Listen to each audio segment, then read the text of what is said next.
It's Laura Eubanks of Design for Serenity with your succulent tip of the day. And yes, we are back in Lakeside at this phenomenal installation that is in dire need of a whip and a chair. Has it run amok or what? In the best possible way, but yes, I've got a call from our client, SOS. We need to make some changes. So this Desmediana Joe Hoke has bloomed out, so that's coming out. We are also going to lace out the Balsamifera euphorbia. We will be rehoming the Madagascar palm, the Pachypodium lemerii. It has grown. I just can't even with this. I mean, it's so gorgeous, but it's, you know, smart, and it's leaning forward because it was growing up into the eaves. So we're going to move that. Yeah, the Desmedianus. Well, that was just really hard. Did you even need a shovel, Mel? Mel didn't even need a shovel to do that. So, wow. What we're going to do, also these blooms, you know, you in your garden, you might want to wait until after the plant has finished flowering so the bees can take advantage of the blooms and the nectar. But remember, I'm here today, so I don't have time to wait for this to finish and then come back. So we are going to cut these off and soak them in water, and then they will make really, really beautiful cut arrangements in a vase for the foreseeable future. Yeah, you can set them outside for the bees, and they can still enjoy them. So the rest of this, after we've cut these off, will be cut with a Sawzall and disposed of. We're going to get rid of those 2 barrels. Yes, these barrel cactus are doing so well. That what we're going to do is we're going to take these 2 and move them out into the barrel colony. Alex over here is on barrel duty. She's our barrel whisperer. And what she's going to be doing today is deadheading all of the barrel cactus. She will determine good places to pop in the 2. I see a place right here that we're going to take out of here, and then she'll reset rock and pull any weeds that she sees. Yeah, we could even plant them as a twofer, like boobies right there. But yeah, this is just looking so good. Now, remember I told you the other day on Walkabout Wednesday that we had hail? And Kalanchoe orgealis is one plant that is really sensitive to that. This here, if you can see that, Hannah, that pitting on the leaf is from hail damage from last year. So I'm sure that this is going to, you know, show some signs of damage again after our hailstorm the other night. But this is a plant that is really slow to root when you work with it as a cutting.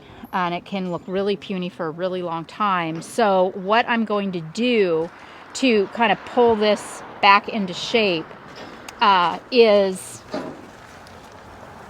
well, I'm going to need a shovel. I'm going to remove the Argentea Sunset, get it out of my way. Then I'm going to take pieces of this orgealis. Well, some. Yeah, I'm going to take some pieces of this orgealis. I'll show you. And I will set some nice looking pieces aside. Then what I'm going to do is I'm going to dig the plant up all the way. I'm going to pull some pieces off, and then I'm going to do a reset and fluff it up with some cuttings. And you'll see what I mean at the time. But I'm just super excited to dive in. So,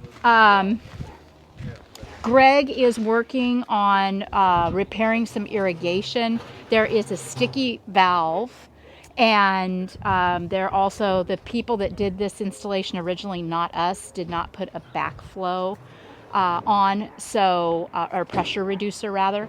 So Greg is going to replace that and make sure that the irrigation is 100.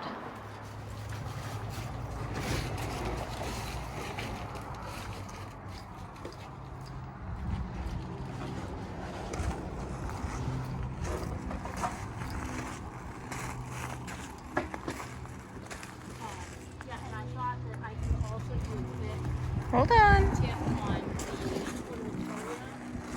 the Okay.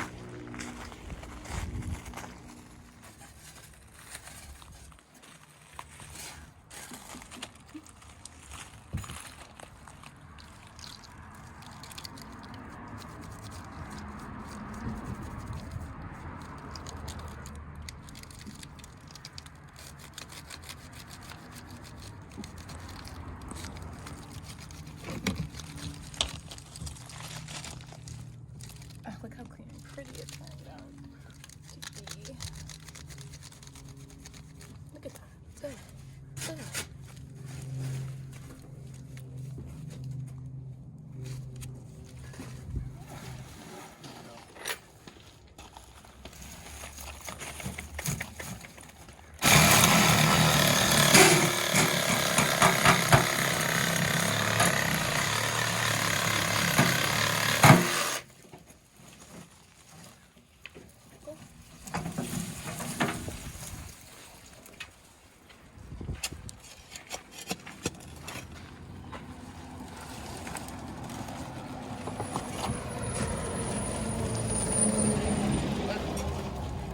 And we'll just turn. Yes, wonderful.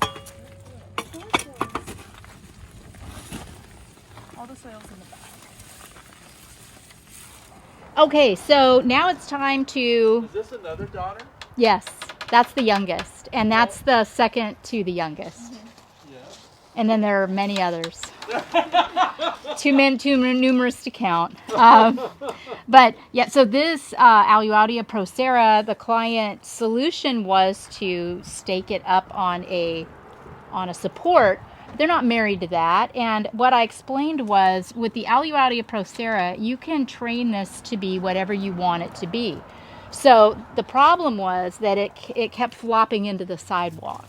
So what I'm going to do is release it from its supports, and we're going to see what happens. And any branches that aren't standing up straight and behaving themselves are going to be cut. The Alluaudia procera is another plant that roots real slow, but it does root from cuttings. So you don't ever have to worry about losing your plant. Anytime you want to cut off a branch, you're just starting a new one. So you know how I love Alluaudia procera, and I have a couple of them in my yard, one in the front and one in the back, that I've trained very differently. The one in back, I like it more classic, so I've trained 3 upright branches, and any other branch that dares to make an appearance gets snipped off immediately. The one out front looks a little more like an octopus, and I've allowed a lot of branching down at the bottom on that one. So this is an art form. This plant, you know, you can do whatever you want with it or to it. So don't ever be afraid to snip and clip on your Alluaudia procera. Now what Steve and Sandy have done appears to have worked. In that I expected it to just flop all over the place after I took it off of its supports, but it's not. Steve and Sandy, it's not flopping. This is a terrible tip. I don't have anything to do. Oh, wait.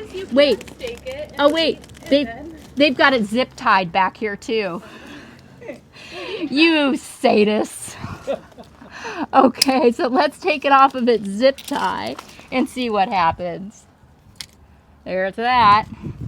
All right. Well, there is a lot going on here, and anyone that is growing Alluaudia procera knows that it grows really fast. Once the weather warms up, it does like a little bit of water.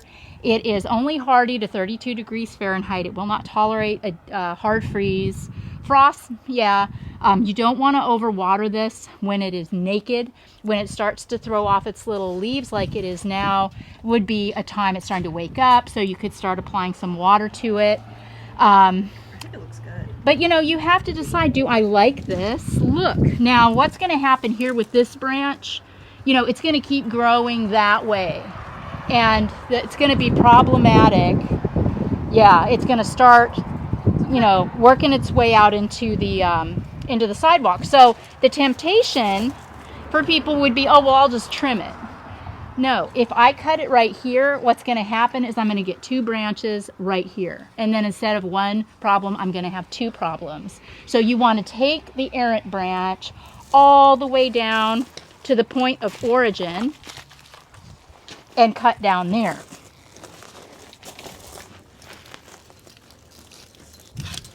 Okay, so now, oh, you're such a pokey little booger. Ugh, okay, let me do this. I'm being gentle. I'm not cutting it, I'm just moving it. See, now this is another branch. We can start this anywhere we want. We can put it in a pot, we can stick it in the ground somewhere. That is a perfectly viable plant. But what I've done is I've eliminated that potential for that branch to go off into the sidewalk. And that would be my suggestion to you as well. If you're comfortable with this looks great. Let it ride. Then as soon as it starts to become recalcitrant, then just take that branch, that recalcitrant branch, back down as low to the ground as you can, and get on with your day. It sure has. This is just part of the regular tip, so I don't have to sign out or anything now. Okay, so we're about to wind up day 1 of what is a 2-day maintenance on this 3 to 4 year old garden, and I thought we should check in here with Greg and see what's happening. Greg. Yes? Speaking to the mic, what are you doing? I'm replacing valves. Get closer to him, Mom. Okay, so Greg is replacing valves because the existing valves were working, which makes perfect sense, doesn't it? Here we go. So with drip irrigation, Well, you want to know what I did? yes, please. Okay. Oh, wait, before we start the elephant in the room, girls, I like the scruff, and my favorite look, because I want to see his handsome face, but I like it if he keeps it clean, right? So she keeps the clean. line up, yeah, lines it up, keeps That means this. that takes a shower too? Well, hey, baby steps, honey. Okay. Keep this clean back here and just, keep it all dialed in, right? But that's my favorite look, for those of you that are wondering. Okay, so what are you doing, love? Okay. We had some faulty valves. Okay. So I cut those off and I'm replacing with new. And I'm putting new filters and pressure reducers on the line. This supply line comes into the valve at about 100 psi, which is really fast. Okay. Comes into the valve, holds back the water. Like you last night, right? Yeah. Okay. Once the water is released from the valve to go to your zone, it comes through here into the filter, which filters out all the sediments that's in the water supply to begin with, and also reduces the pressure down to a 30 psi before it goes out to the line where the drip is. So Which is- before it was at 100, Dad? It was at 100, yes. No wonder everything's so big. No, they had filters on the valve. The valve just Was sticky? wouldn't shut off, and it just kept on running and running and running. So That's what made everything so big. that's what made everything so big. So replacing the valves, reducing the pressure, the water flow down to 30 psi, going into the lines for the polyline, which is ideal for drip irrigation. Wonderful. Okay. Yay! Thanks Now I'm just wiring it up to the controller. to the controller. Awesome. Thanks, Toots. You're And welcome. he's happy because he's got to work in the shade all day. All right, so as I said, we'll be back tomorrow, but we got some really big things done today.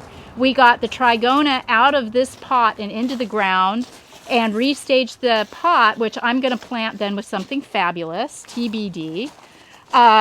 This spent agave desmediana is being replaced with this agave that we pulled out of a pot in Steve and Sandy's backyard.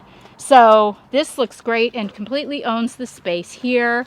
We moved out a couple of the barrels into the barrel colony out front, Alex cleaned all the barrels out there and weeded. And then over here, this Crassula undulata had literally run amok. I mean, it was all over the place. So I took a big fluffy top piece and just stuck it in the ground. I've got a lot of cuttings that I can use in other parts of the garden and on other projects. But this is how you handle an errant Crassula undulata. Also, on the Orgealis, I, was brain vomiting all over the place earlier this morning about what I was going to do. And once I started to get into it, I realized that what I wanted to do isn't what I needed to do. There were no branches long enough. My idea was that I would cut long branches, and then as I cleaned up the plant and there were, exposed holes and gaps, I could just stick those long branches into the gaps to fluff it out. But there weren't any long branches. So what I did is I just made some really judicious cuts and laced this plant out dramatically.